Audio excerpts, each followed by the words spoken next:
Hello student, welcome back to my channel creative physio. तो जैसे आप सबको मालूम है कि मैंने अपने यूट्यूब चैनल पर केमिस्ट्री के मोस्ट इंपॉर्टेंट क्वेश्चंस की सीरीज स्टार्ट करी है। ठीक है, तो इसमें मैंने ऑलरेडी पार्ट 1 पार्ट 2 कंप्लीट करा चुकी हूँ। जो जिस बच्चे ने नहीं देखा है वो मेरे यूट्यूब चैनल पर जाकर उसको देख ले, क्योंकि उसमें मैंने मोस्ट इंपॉर्टेंट क्वेश्चन कराए हैं।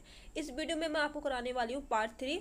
इसमें मैं जो student BSc honours, BSc nursing और पीएससी पैरामेडिकल का एग्जाम देने जा रहा है, तो इन क्वेश्चंस को अच्छे से सॉल्व करें और हर क्वेश्चंस को इक्वली वेटेज देके चलना है आपको। ठीक है, और अच्छे से हर क्वेश्चन को सॉल्व करना है, ताकि अगर आपका ये क्वेश्चन एग्जाम में आ जाए तो आप अच्छे से इस क्वेश्चन को कर पाए। तो चलिए वीडियो को स्टार्ट करते हैं। तो सबसे पहला जो हमारा क्वेश्चन है वो क्या कह रहा है, consider the state of hybridization of carbon atom, find out the molecule among the following which is linear.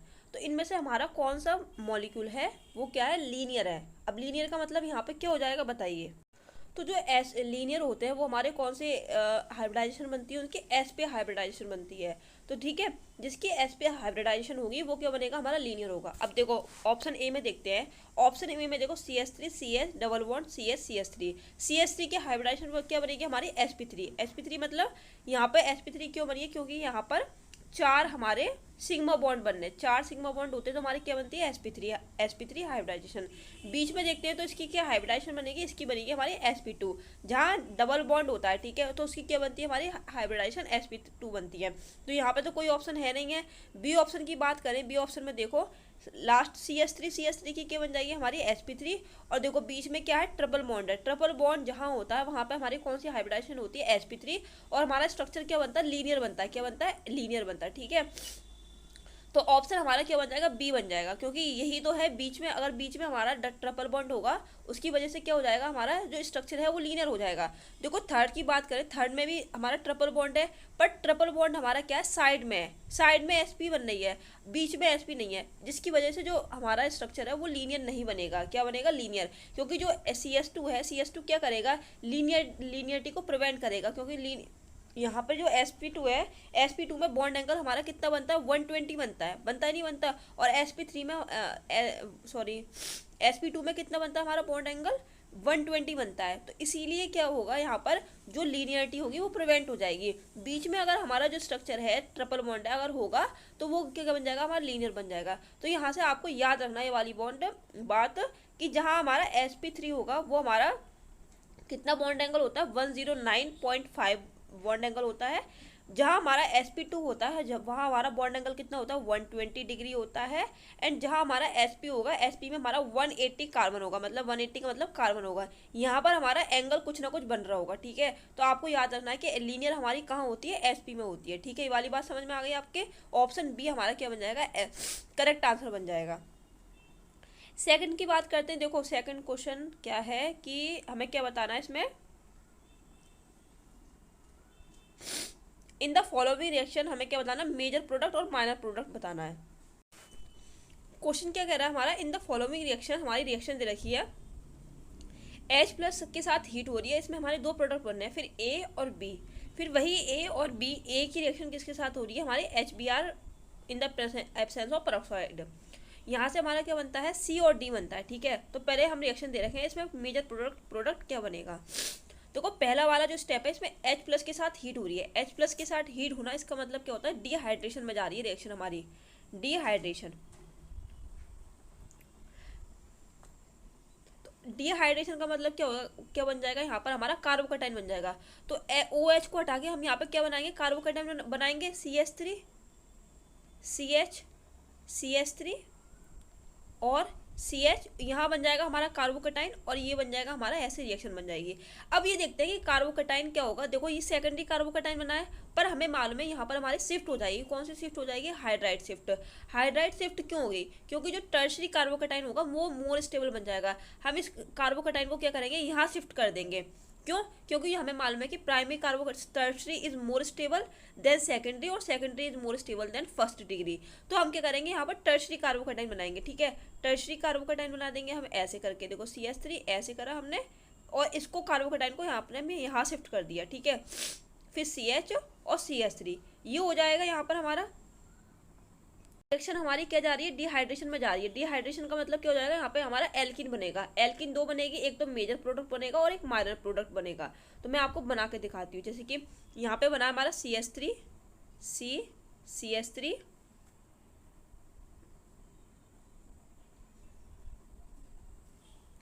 देखो एक बना है हमारा CH3, फिर हमारा है CH और CH3। तो कार्बोकटाइन हमने यहाँ शिफ्ट करा था, एक हमारी यहाँ कार्बो ये बनेगा, एक हमारा यहाँ पर बनेगा, ठीक है। दो हमारी एल्किन बनेगी यहाँ पर।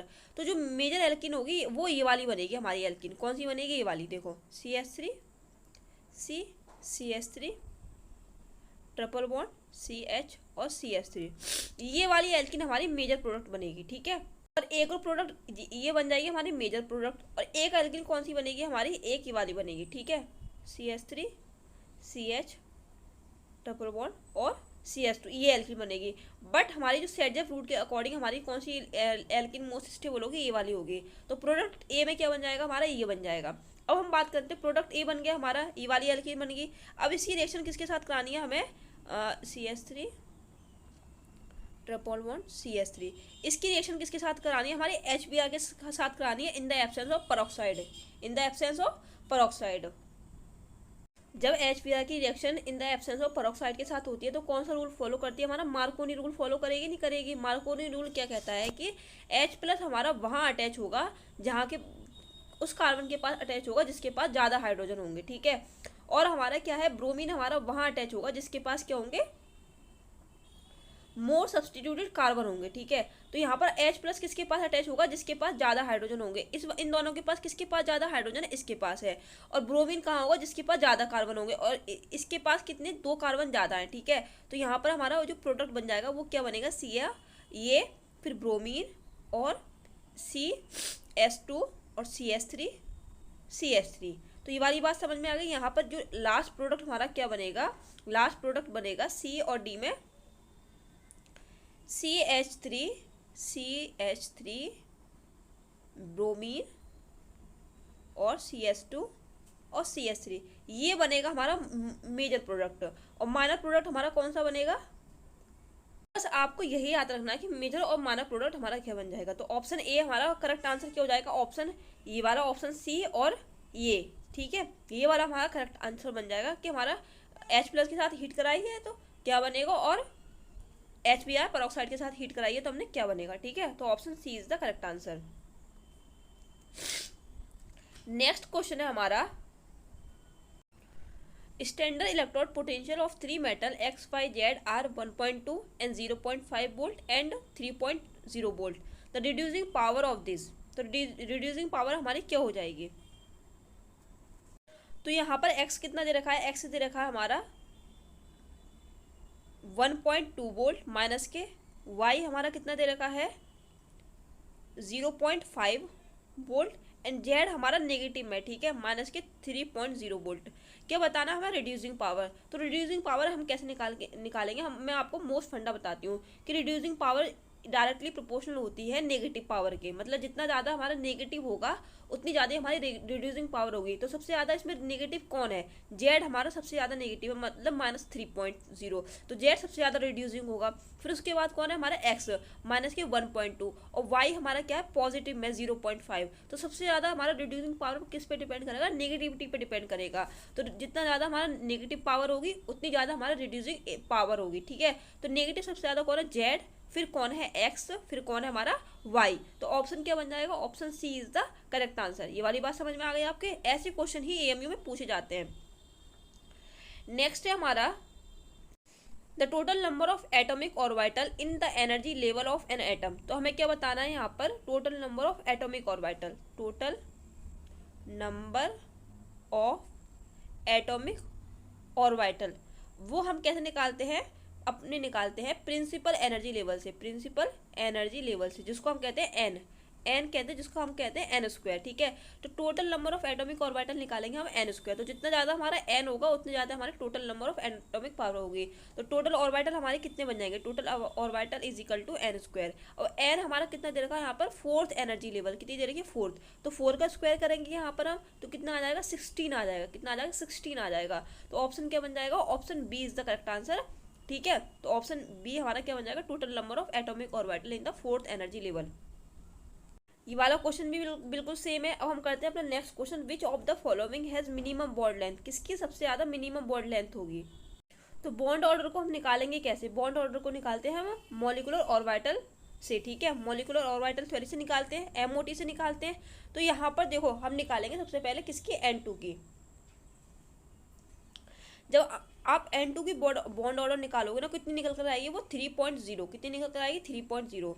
O2 की निकालेंगे हम, O2 की, तो वो कितनी निकल कर आएगी 2.0। O2 प्लस की निकालेंगे यहाँ पर, तो वो कितनी निकल कर आएगी 2.5। और O2 माइनस की निकालेंगे तो वो कितनी निकल कर आएगी आपकी 1.5। तो यहाँ पर हमारा जो करेक्ट आंसर बनेगा, सबसे ज़्यादा बॉन्ड ऑर्डर होगी हमारी, वो होगी नाइट्रोजन की, option A is the correct answer, ठीक है ना। तो मैं दोबारा बता देती हूँ आपको कैसे कैसे निकालनी है, कि जब आप N2 की निकालेंगे, N2 की बॉन्ड ऑर्डर निकालेंगे तो वो कितना निकल कर आएगा 3.0, ठीक है। और O2 की निकालेंगे, O2 की वो निकल कर आएगी 2.0। एंड O2 प्लस की निकालेंगे तो वो कितनी निकल कर आएगी अपनी 2.5। एंड O2 माइनस की निकालेंगे तो वो कितनी निकल कर आएगी आपकी 1.5, ठीक है। तो सबसे ज़्यादा किसकी निकल कर आ रही है हमारी 3.0, तो option A is the correct answer. यह आपको निकाल के देखनी है खुद से, ठीक है ना, जब ये आपको अच्छे से समझ में आएगा ये। नेक्स्ट क्वेश्चन है हमारा, ये थोड़ा ब्लर होंगे पर आपको समझ में आ जाएंगे, आई होप। मैं थोड़ा इसको बड़ा कर देती हूँ। नेक्स्ट क्वेश्चन है हमारा, if x is the amount of adsorbent and m is amount of adsorbent, ठीक है, which of the following is relation is not related to absorbent process. तो कौन सा रिलेशन इससे से रिलेट नहीं करता है।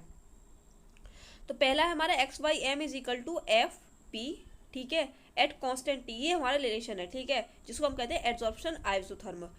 दूसरा है हमारा x by m is equal to F T, मतलब एट कॉन्स्टेंट प्रेशर, ये भी हमारा किससे रिलेशन में है, P is equal to F T, ये भी हमारा रिलेशन बनाता है, ठीक है। पर हम डी वाला जो ऑप्शन देखते हैं, x by m is equal to P into T, ये कोई रिलेशन नहीं है, ठीक है। तो ऑप्शन हमारा option D is the correct statement, option D हमारा कोई भी रिलेशन नहीं बनाता है, ठीक है। तो अब हम करते हैं अपना नेक्स्ट क्वेश्चन, 57 क्वेश्चन है हमारा। नेक्स्ट क्वेश्चन है हमारा, a buffer solution in prepared in which the concentration of NH3, हमें दे रखी है कंसंट्रेशन ऑफ NH3 जो कितनी दे रखी है हमें 0.30 मोल, ठीक है। एंड कंसंट्रेशन ऑफ NH4 की कंसंट्रेशन हमें दे रखी है, कितनी दे रखी है NH4 की, वो दे रखी है 0.20। एंड इक्विलिब्रियम कांस्टेंट दे रखा Kb इज इक्वल टू, वो दे रखा है 1.8 इंटू 10⁻⁻5। एंड लॉग 2.7 की वैल्यू हमें दे रखी है, कितनी थी 2.7 की है 0.63, ठीक है। तो यहाँ से हम निकालेंगे कैसे, पहली बात तो समझ लीजिए बफर कौन सा बनना है। ये हमारा है बेसिक बफर, क्यों, क्योंकि इसमें देखो वीक बेस है, NH3 हमारा वीक बेस होता है और उसका देखो कॉन्जुगेट एसिड बनना है, तो ये हमारा वीक बेस होगा। तो वीक बेस के लिए फॉर्मूला क्या बनता है हमारा, POH is equal to log KV plus log salt upon base, यही तो बनता है हमारा formula, salt upon base. Log KV हमें दे रखा है salt upon base, POH is equal to log KV की वैल्यू है जो हम निकालेंगे, केवी की वैल्यू, मतलब केवी नहीं है सॉरी, यहाँ पे PKV है, जब हम PKV की वैल्यू यहाँ पर निकालेंगे कितनी दे रखी है 1.8 इंटू 10⁻⁻5, यही तो दे रखी है। तो इसको जो एक्यूरेट करके जो आप लोग निकालोगे, ठीक है, निकालना आप लोग -5 माइनस लॉग 1.8 हो जाएगा, यहाँ से हो जाएगा, क्योंकि देखो 5 को पावर में आगे ले आएंगे, -1.8 हमारे यहाँ चले जाएगा, तो कितना हो जाएगा हमारा 4.74। अप्रॉक्स हमारी जो PKV की वैल्यू है वो कितनी निकल कर आएगी 4.74। तो जब हम यहाँ पर पुट करेंगे PKV की वैल्यू क्या निकल कर आया था हमारा, देखो POH is equal to PKV plus log salt upon base, यही तो निकल कर आया था। POH is equal to PKV की वैल्यू कितनी निकाली है हमने 4.74 प्लस लॉग सॉल्ट हमारा कितना है 0. सॉल्ट हमारा यही तो है NH4 प्लस 0.20 एंड बेस हमारा कितना दे रखा है बिग बेस NH3 जो है हमारा 0.30। तो जब आप इसको सॉल्व करोगे जैसे कि POH is equal to 4.74 plus log, यहाँ से हो जाएगा 2/3, यहाँ से हम इसको क्या लिख सकते हैं log 2 - 3, log 2 - log 3, यही तो लिख सकते हैं इसको हम। और जब हम इसको सॉल्व करेंगे, ठीक है, POH is equal to 4.74 plus, जब हमने log 2 और log 3 की वैल्यू पुट करी तो इसका डायरेक्ट आंसर मैं आपको बता दें तो कितना निकल कर आएगा हमारा 4.56। ठीक है, जब आप इसको 4.74 प्लस को और ये log 2 माइनस log 3 को सॉल्व करके जब इसको पुट करेंगे तो लास्ट में आंसर निकल कर आएगा हमारा 4.56। एक हमारा POH की वैल्यू कितनी निकल कर आई है हमारी 4.56। POH की वैल्यू निकल कर आई है 4.56, ये आगे निकल के जैसे कि हमें मालूम है। अब हमें क्या निकालना है, PH निकालना है, कैलकुलेट PH निकालना है वहाँ से। PH क्या होता है हमारा, PH is equal to 14 minus POH, ये हो गया 14 माइनस POH की वैल्यू कितनी है हमारी 4.56। अप्रोक्स जब आप निकालोगे तो PH निकल कर आएगा आपका 9.43। ठीक है, इतना PH आपका निकल आएगा तो ऑप्शन बी हमारा क्या बन जाएगा, करेक्ट स्टेटमेंट बन जाएगा 9.02, जो कि लगभग इसके इक्वल होगा। ठीक है, नेक्स्ट क्वेश्चन क्या कह रहा है हमारा कि for successive transition element like chromium, manganese, iron और cobalt for stability +2 oxidation state, इनकी कितनी ऑक्सीडेशन स्टेट है, +2 ऑक्सीडेशन स्टेट, किसमें सबसे ज़्यादा मोस्ट स्टेबल होगी। ठीक है, हमें ऑर्डर बताना, किसका स्टेबिलिटी का ऑर्डर बताना, जैसे कि मैग्नीज हो गया हमारा, मैग्नीज हो गया, मैग्नीज +2, फिर आएगा हमारा आयरन +2, फिर क्रोमियम +2 और कोबाल्ट +2। इनमें से सबसे ज़्यादा मोस्ट स्टेबल कौन सी हो जाएगी। जैसे कि हम अगर मैग्नीज की बात करें, मैग्नीज +2 की, इसकी इलेक्ट्रॉनिक कॉन्फ़िगरेशन क्या होती है 3d5 4s2 होती है। बट अगर हम इसमें से +2 ऑक्सीडेशन स्टेट निकाल दें, 2 इलेक्ट्रॉन लूज कर दें, तो इसकी क्या हो जाएगी 3d5 हो जाएगी। 3d5 में हमारी ये कॉन्फ़िगरेशन बनती है, जो कि क्या होता है, ये हमारा हाफ फील्ड इलेक्ट्रॉन होता है और हाफ फील्ड हमें मालूम है कि मोस्ट स्टेबल होती है, तो इसीलिए क्या हो जाएगा, मैग्नीज सबसे ज़्यादा स्टेबल हो जाएगी। वही बात करें आयरन की, आयरन हमारा क्या हो जाएगा +2, जिसकी इलेक्ट्रॉनिक कॉन्फ़िगरेशन क्या होती है 3d6 और 4s2, यही तो होती है हमारी 3d6 4s2। जब हम 2 इलेक्ट्रॉन लूज कर देंगे तो इसकी इलेक्ट्रॉनिक कॉन्फ़िगरेशन क्या बनेगी 3d6 बनेगी, क्योंकि हम इलेक्ट्रॉन निकालते हैं किस में से निकालते हैं 4s2 में से निकालते हैं, तो ये भी हमारी स्टेबल होती है, रिलेटिवली स्टेबल होती है, पर मैग्नीज से कम होती है। वही बात करें क्रोमियम की बात करें,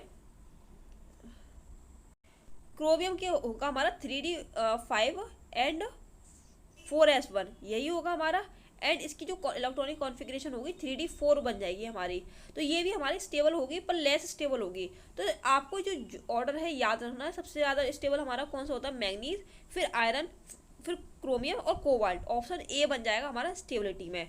तो आपको जो स्टेबिलिटी का ऑर्डर है ना वो इलेक्ट्रॉनिक कॉन्फ़िगरेशन से बनता है, जैसे कि हमारे हाफ फील्ड हो गए और फुल फील्ड इलेक्ट्रॉन जो होते हैं इलेक्ट्रॉनिक कॉन्फ़िगरेशन वाले, वो सबसे ज़्यादा स्टेबल होते हैं। जैसे कि मैग्नीज निकाला आपने, मैग्नीज हमारा +2 में सबसे ज़्यादा स्टेबल होता है। ठीक है, और इसकी जो इलेक्ट्रॉनिक कॉन्फ़िगरेशन है, ऑक्सीडेशन स्टेट है, वो +2 से +7 तक जा सकती है। ये वाली बात आपको याद रखनी है, क्वेश्चन एग्जाम में आया है कि मैग्नीज की इलेक्ट्रॉनिक कॉन्फ़िगरेशन +2 से +7 तक भी जा सकती है। ठीक है ना, ये वाली बात आपके समझ में आई होगी। अब हम करते हैं अपने नेक्स्ट क्वेश्चन, 60 क्वेश्चन है हमारा। Which of the following statement for the order of reaction is incorrect, हमें क्या बतानी है, ऑर्डर ऑफ रिएक्शन के बारे में इनकरेक्ट स्टेटमेंट बतानी है। Order can be determined only experimentally, order is not influenced by stoichiometric coefficient, the reactant, order of reaction is sum of power to concentration, term of reactant to express the whole reaction, और order of reaction is always a whole number. Order of reaction हमेशा whole number में होती है, गलत statement है। जो order of reaction है हमारी वो 0 भी हो सकती है एंड फ्रैक्शनल भी हो सकती है, तो ऑप्शन डी हमारा रॉन्ग स्टेटमेंट बनता है। नेक्स्ट क्वेश्चन है हमारा 61, विच one of the following is most reactive toward electrophilic reagent, तो इलेक्ट्रोफिलिक रिएजेंट के टुवर्ड कौन सा हमारा मोस्ट रिएक्टिव होता है। तो इलेक्ट्रोफिलिक रिएजेंट के टुवर्ड हमारा एक रूल होता है कि जो ग्रुप जो ग्रुप ऐसा ग्रुप जो लॉन पेयर के साथ हो और डायरेक्टली अटैच्ड हो हमारा रिंग से, लाइक जैसे कि OH हो गया, OCH3 हो गया एंड NHCOCH3 हो गया, ये हमारे कैसे ग्रुप होते हैं, एक्टिवेटिंग ग्रुप होते हैं, एक्टिवेटिंग ग्रुप होते हैं। ठीक है, और सबसे ज़्यादा हमारे रिएक्टिव होते हैं किसकी तरफ, अपने इलेक्ट्रोफिलिक रिएजेंट की तरफ। जैसे कि OCH3 की बात करें, सबसे पहले हम देखते हैं अपना OCH3, ये हमारा क्या है, एक स्ट्रॉन्ग एक्टिवेटिंग ग्रुप है, ये भी बात सही है। OH भी हमारा क्या है, एक स्ट्रॉन्ग एक्टिवेटिंग ग्रुप है, बट इसकी जो रिएक्टिविटी है वो OH की OCH3 से ज़्यादा होती है। ठीक है, इलेक्ट्रोफिलिक रिएजेंट में। NH3 भी हमारा क्या है, एक क्या है, रिएक्टिव ग्रुप है, एक्टिवेटिंग ग्रुप है, बट इसकी रिएक्टिविटी OH और OCH3 से कम होती है। NH हमारा NHCO और CH3 हमारा क्या एक तरह का अमोनिया है, सॉरी गलत बोल दिया मैंने, ये हमारा एसिटिल अमाइन ग्रुप है, ठीक है। तो इसकी जो रिएक्टिविटी है फिनॉल से और OCH3 से कम होती है। CH2OH हमारा क्या है, एक डीएक्टिवेटिंग ग्रुप है, तो सबसे ज़्यादा रिएक्टिव हमारा क्या हो जाएगा, OH ग्रुप हो जाएगा, ऑप्शन बी। तो ये वाले जो क्वेश्चंस होते हैं इसमें आपको रिएक्टिविटी याद करनी होती है कि सबसे ज़्यादा रिएक्टिव कौन सा हो जाएगा। तो आई होप आपने ये क्वेश्चन अभी तक याद कर ली हो। नेक्स्ट क्वेश्चन हमारा क्या बनता है, in the set of reaction ortho bromo benzoic acid give produce, हमें क्या बताना, प्रोडक्ट बताना, इसमें से डी प्रोडक्ट हमारा क्या बनेगा। देखो पहली वाली रिएक्शन है क्या है, ए, ये हमारा क्या है, कार्बोक्सिलिक एसिड है OCH3, जो किसके साथ रिएक्शन कर रहा है, थायोनिल क्लोराइड के साथ। तो जब हमारी जो क्या होता है, कार्बोक्सिलिक एसिड ब्रोमो किसके साथ रिएक्शन करेगा, हमारा SOCl2 के साथ, हमारा प्रोडक्ट ये बनेगा, क्या बनेगा हमारा, ये बनेगा, ठीक है, एसिड क्लोराइड बन जाएगा। क्या बन जाएगा, एसिड क्लोराइड, COCl और ब्रोमीन, ये हमारा प्रोडक्ट बनेगा। फिर इसकी रिएक्शन किसके साथ हो रही है, थायोनिल क्लोराइड इसके साथ, एसिड क्लोराइड की, COCl और ब्रोमीन, इसकी रिएक्शन किसके साथ हो रही है, हमारी ONH3 के साथ।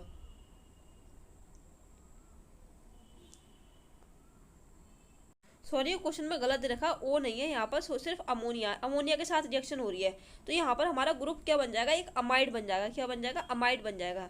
आपने ये अमोनिया वाले रिएक्शन में क्वेश्चंस कर रखे होंगे, ONH3 ONH2 और ब्रोमीन, क्या बन जाएगा हमारा, सी, कंपाउंड सी हमारा क्या बन जाएगा, एक तरह का अमाइड बन जाएगा, ब्रोमो बेंजा अमाइड। फिर हम क्या करेंगे, ब्रोमो बेंजा अमाइड की रिएक्शन किसके साथ कराएंगे, NOH-Br2 के साथ, ठीक है। इसकी रिएक्शन हम किसके साथ कराएंगे, COCNH2 की रिएक्शन हम किसके साथ कराएंगे, ब्रोमो बेंजा अमाइड की NaOH-Br2। ये बताना ये वाली रिएक्शन का नाम क्या है, हमारा NOH-Br2 के साथ रिएक्शन हो रही है, ये हमारी रिएक्शन है हॉफमैन ब्रोमा अमाइड डिग्रेडेशन रिएक्शन है, जो क्या करती है, हमारी अमाइड को किस में चेंज करती है, अमीन में चेंज करती है। तो यहाँ पर हमारा क्या बन जाएगा, अमाइड को किस में चेंज करेगी, हमारी NH2 बन जाएगा यहाँ पर, ठीक है।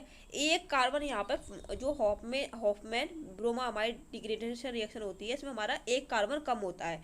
तो यहाँ पर हमारा क्या बन जाएगा, आंसर क्या बन जाएगा, मेटाब्रोमो अमीन, ठीक है। तो क्या बन जाएगा हमारा प्रोडक्ट आंसर, मेटाब्रोमो एनिलीन बन जाएगा हमारा, ठीक है ना। तो आपको याद रखनी है वाली रिएक्शन। पहले हमने क्या करा है, कार्बोक्सिलिक एसिड के SOCl2 के साथ रिएक्शन कराई, तो हमारा क्या बन जाएगा, एसिड क्लोराइड बन जाएगा। फिर हमने ये अमोनिया के साथ रिएक्शन कराई COCl2 के साथ, तो क्या बन जाएगा हमारा, बेंजा अमीड बन जाएगा। अमाइड की रिएक्शन कराई हमारी NOH-Br2 के साथ, ये हमारी कौन सी रिएक्शन होती है, हॉफमैन ब्रोमाइड डिग्रेडेशन रिएक्शन होती है। इसके साथ हमारा क्या बन जाएगा, एक अमीन बन जाएगा। तो ये वाली बात आपको याद रखनी है, हॉफमैन ब्रोमोअमाइड डिग्रेडेशन क्या करता है, अमाइड को अमीन में चेंज करता है। तो हमारा आंसर लास्ट क्या बनना है, option C is the correct answer. Option C क्या बनना है हमारा, option C is the correct answer.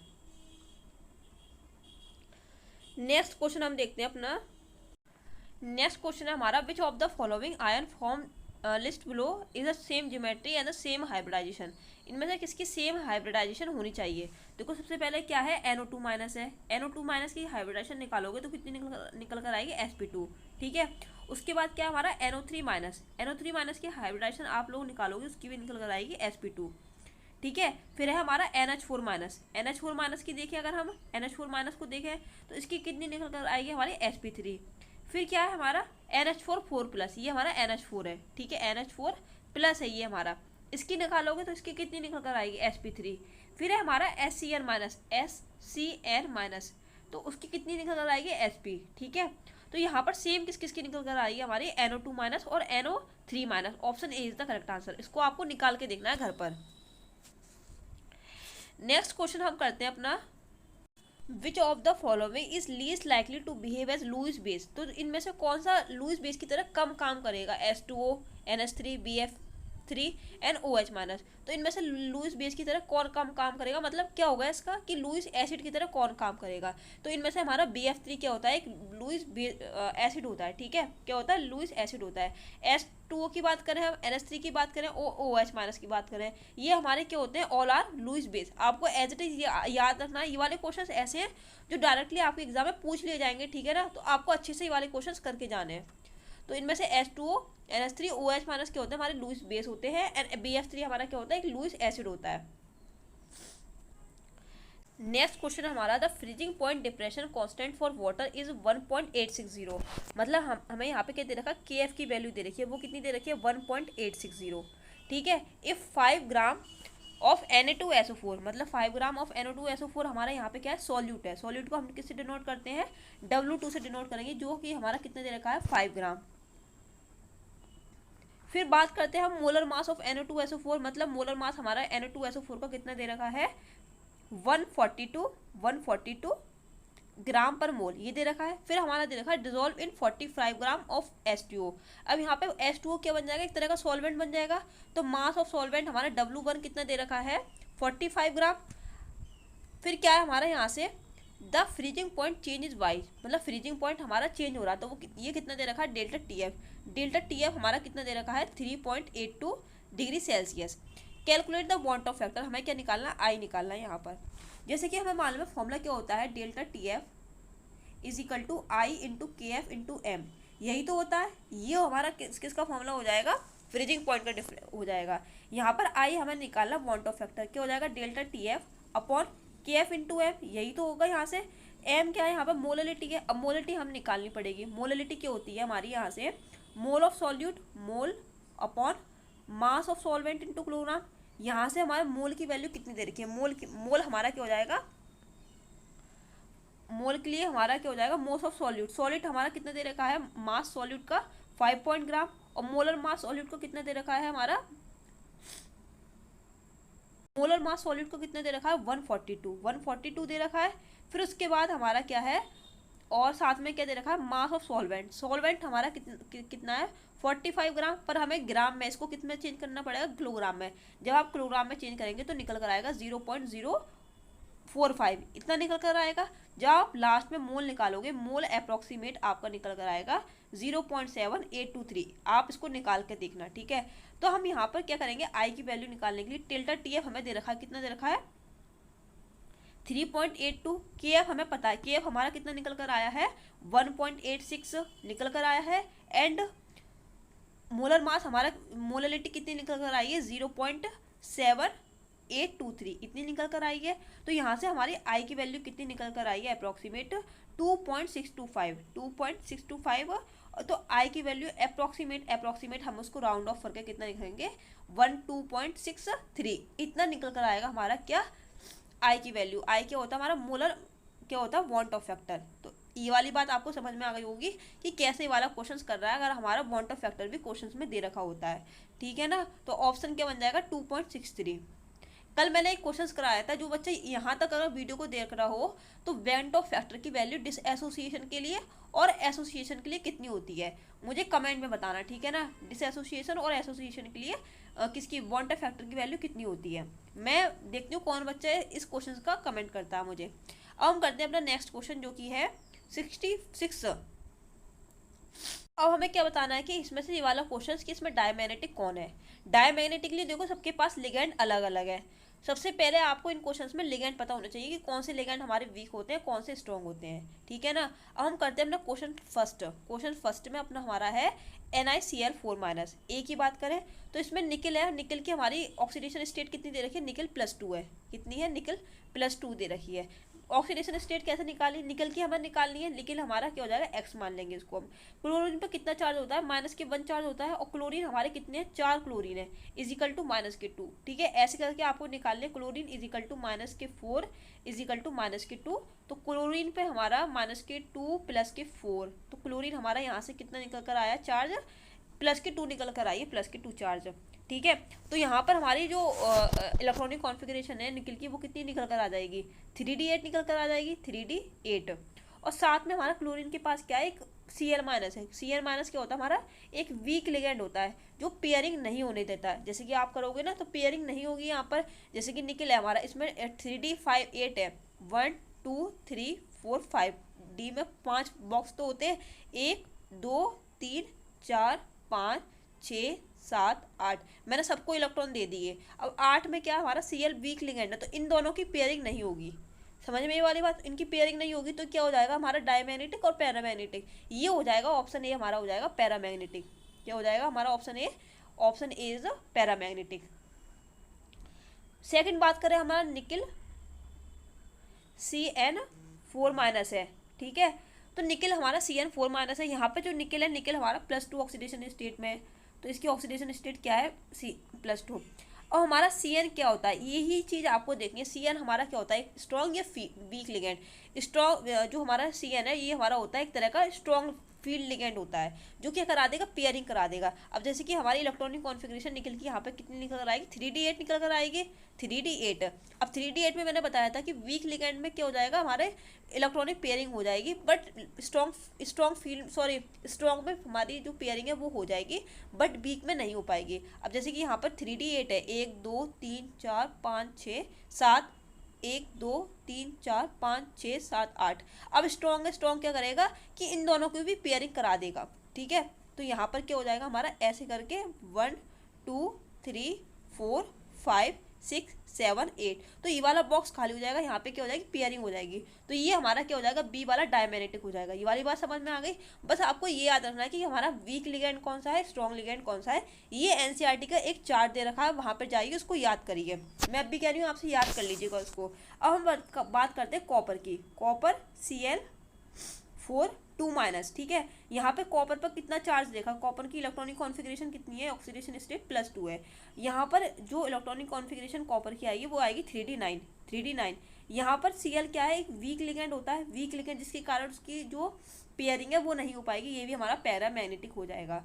Cobalt F6 3 की बात करें, कोबाल्ट यहाँ पर कितना ऑक्सीडेशन स्टेट है, +3 ऑक्सीडेशन स्टेट है। और F हमारा क्या होता है, फ्लोरीन, ये हमारा एक तरह का वीक लिगेंड होता है। क्या होता है, वीक लिगेंड होता है, जिसकी वजह से यहाँ पर हमारी इलेक्ट्रॉनिक पेयरिंग नहीं हो पाएगी, तो ये भी हमारा क्या हो जाएगा, पैरामैग्नेटिक हो जाएगा, ठीक है। तो ऑप्शन बी हमारा क्या बन जाएगा, option B is the correct answer. 67 की बात करें तो यहाँ पे क्या बताना, IUPAC नेम बताना है इसका।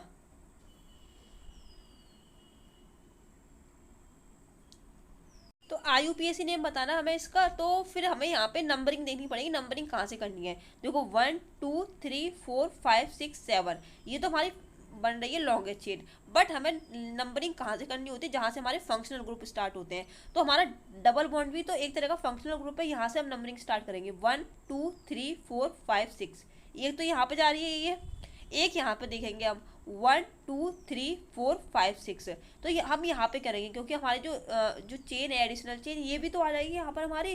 तो यहाँ पर हम क्या करेंगे, अब यहाँ से नंबरिंग स्टार्ट करेंगे 1 2 3 4 5 6, तो इसका नाम क्या हो जाएगा हमारा, यहाँ से 1 2 3 4, यहाँ पे चेन लग रही है एक हमारी 4 पर, 4 इथाइल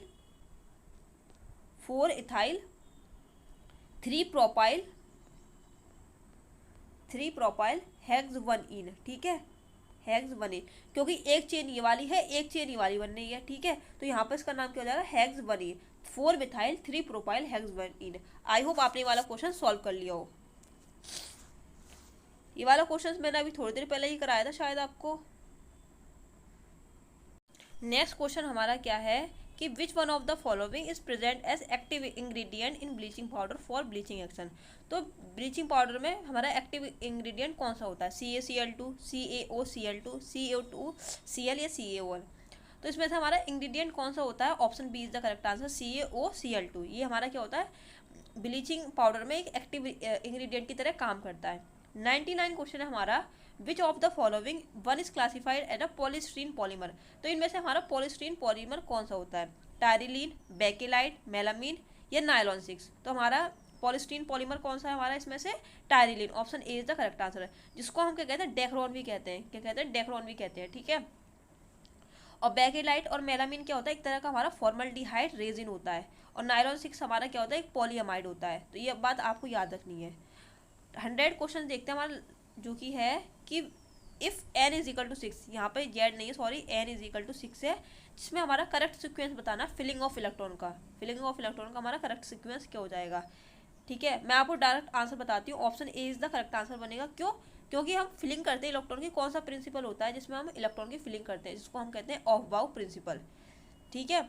ऑफ-बाउ प्रिंसिपल, उसने क्या बताया था, n प्लस रूल बताया था, n+1, जिसके अकॉर्डिंग हम इंक्रीजिंग एनर्जी के अकॉर्डिंग अपना जो इलेक्ट्रॉन है उसकी फिलिंग करते हैं। तो ऑप्शन हमारा n सबसे पहले आएगा ns, फिर n-2, फिर f, फिर 1d, फिर np। Option A is the correct answer. Next question हमारा क्या है कि the energy E1 and E2 of two radiation हमें दे रखी है इतनी, मतलब E1 हमें कितनी दे रखी है 25 इलेक्ट्रॉन वोल्ट, एंड E2 हमें दे रखी है कितनी 50 इलेक्ट्रॉन वोल्ट, ठीक है। तो हमें क्या बताना, रिलेशन बताना वेवलेंथ में। जैसे कि हमें मालूम है, फॉर्मूला हमें मालूम है कि एनर्जी क्या होती है, SC/λ होती है, एक हमारा होता है HF, मतलब एक फ्रीक्वेंसी के रिलेशन में और एक वेवलेंथ में। हमें यहाँ पे पूछना है वेवलेंथ में, तो E हमारा क्या हो जाएगा, inversely proportional to the lambda, मतलब जितनी ज़्यादा हमारी एनर्जी होगी उतनी ज़्यादा हमारी लैम्डा कम होगी, ठीक है। तो एनर्जी हमारी E1/E2 इज इक्वल टू, यहाँ से हो जाएगा λ2/λ1, यहाँ से हमारा λ2 कितना दे रखा है, तो एनर्जी हमारी E1 कितनी दे रखी है 25, एंड E2 हमें कितना दे रखा है 50, और यहाँ से λ2/λ1 ये हो जाएगा यहाँ से। तो यहाँ से λ2/λ1 का जो रेशियो है वो कितना निकल कर आएगा 1/2, मतलब जो λ1 है वो 2 टाइम है किसकी, λ2 के, यही तो निकल कर आएगा। λ1 इज 2 टाइम ऑफ λ2, λ1 इज λ2 के 2 टाइम है। ऑप्शन बी हमारा करेक्ट स्टेटमेंट बन जाएगा। तो यहाँ से आपको दो रिलेशन याद रखने हैं कि जो एनर्जी है वो फ्रीक्वेंसी के वेवलेंथ की इनवर्सली प्रोपोर्शनल होती है एंड डायरेक्टली प्रोपोर्शनल होती है फ्रीक्वेंसी के। Option B is the correct answer. अब हमें नेक्स्ट क्वेश्चन में क्या करना है कि मोल फ्रैक्शन हमें सॉल्यूट का दे रखा कितना 1.00 मोलार, मतलब मोल दे रखे हैं हमें किसके, सॉल्यूट के n सॉल्यूट के हमें मोल दे रखे हैं कितने 1 मोल, ठीक है। अब हमें निकालना है, क्या निकालना है, मोल फ्रैक्शन निकालना है। मोल फ्रैक्शन का फॉर्मूला क्या होता है सॉल्यूट का, mole of solute is equal to number of solute upon mole of solute plus और सॉल्वेंट हमारा यहाँ पे क्या बन जाएगा, वाटर बन जाएगा नहीं बन जाएगा। देखो सॉल्यूट के तो मोल हमें दे रखे हैं 1 मोलार। अब हमें क्या निकालना, मोल निकालना किसका, वाटर का, मतलब सॉल्वेंट का। तो हमें वाटर का सॉल्वेंट निकालने के लिए क्या करना पड़ेगा, मास अपॉन मोलर मास, यही तो करना पड़ेगा। अब हम देखें मोलर मास, अब हमारा मोल कितना हो जाएगा सॉल्यूट का, वाटर का, सॉरी मास कितना हो जाएगा हमारा वाटर का 1000 ग्राम, एंड मोलर मास हमारा वाटर का कितना होता है 18 ग्राम पर मोल। तो यहाँ से हमारे मोल कितने निकल कर आ जाएंगे H2 के, वो निकल कर आएंगे अप्रॉक्सीमेट 55 पॉइंट मोल। तो यहाँ से हम इसकी वैल्यू पुट कर सकते हैं, जैसे कि x ऑफ सॉल्यूट हमें निकालना था is equal to mole of solute upon mole of solute plus mole of water. Mole of solute हमें दे रखे थे 1, ठीक है 1.00, mole of solute plus mole of water हमने निकाले कितने 55.55 निकाले इतने। तो यहाँ से हमारा मोल फ्रैक्शन लास्ट में कितना निकल कर आ जाएगा अप्रॉक्सीमेट 0.0176, इतना निकल कर आ जाएगा हमारा मोल फ्रैक्शन। तो अप्रॉक्सीमेट हमारा निकल कर आएगा डेसिमल करके 1.001.77। Option B is the correct answer. Next question है हमारा, Clemmensen reduction of ketone is carried out in presence of which of the following. तो क्लेमेंसन रिडक्शन हमारी किस रिएजेंट में करी जाती है। तो क्लेमेंसन रिडक्शन हम किसके लिए यूज़ करते हैं, जब हमारा कीटोन को, अगर हमें कीटोन या एल्डिहाइड को किस में चेंज करना पड़ता है, एल्केन में, उसको हम कहते हैं क्लेमेंसन रिडक्शन रिएक्शन, ठीक है ना। तो इसमें हम रिएजेंट के यूज़ करते हैं, जिंक और Hg यूज़ करते हैं in the presence of HCl। तो ऑप्शन क्या बन जाएगा हमारा, option B is the correct answer. तो मुझे इतने ही क्वेश्चंस कराने थे, कुछ क्वेश्चंस में ग्लिच आ रही है, तो इसीलिए मैं इन क्वेश्चंस को जो बचे हैं बाद में कराऊंगी। आई होप आपने वीडियो लास्ट तक देखी हो और आपको अच्छे लगे हो क्वेश्चंस, और ज़रूर आपने सॉल्व करे हो। Thank you for watching this video. पढ़ाई अच्छे से करते रहें। All the very best.